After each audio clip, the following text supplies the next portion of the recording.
Welcome to beginner friends. అందరికీ నమస్కారం. ఓం నమో భగవతే వాసుదేవాయ.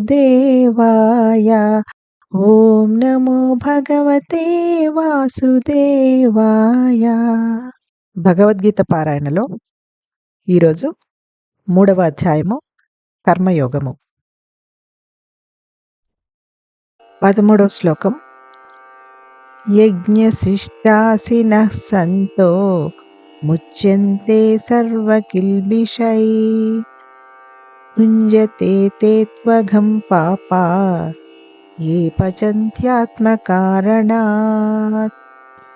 తాత్పర్యము: యజ్ఞములో ముందుగా నివేదించగా మిగిలిన ఆహారమునే భుజించే ఆధ్యాత్మిక చింతన గల సత్పురుషులు సర్వ పాపముల నుండి విముక్తులవుతారు. తమ భోగమునకే అన్నం వండుకునేవారు పాపమునే భుజింతురు.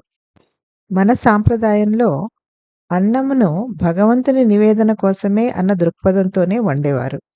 ఆహార పదార్థాలన్నీ కొంచెం కొంచెం ఒక పళ్ళెంలో ఉంచి భగవంతునికి వాటిని స్వీకరించమని శాబ్దిక లేక మానసిక ప్రార్థన చేస్తారు.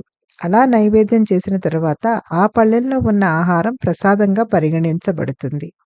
ఆ పళ్ళెంలో ఇంకా పాత్రల్లో ఉన్న ఆహారం భగవదనుగ్రహంగా పరిగణించబడి ఆ దృక్పథంతోనే భుజింపబడుతుంది.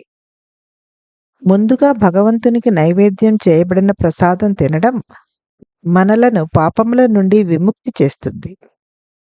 ఈ ప్రకారంగా నివేదన చేయకుండా అన్నం తినేవారు పాపం చేస్తున్నట్టే అని శ్రీకృష్ణుడు పేర్కొంటున్నాడు.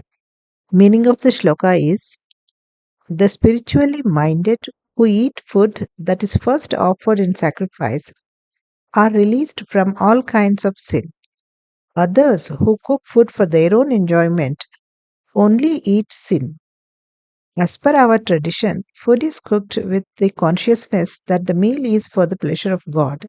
A portion of the food items is then put in a plate and a verbal or mental prayer is made for the Lord to come and eat it. After the offering, the food in the plate is considered prasad.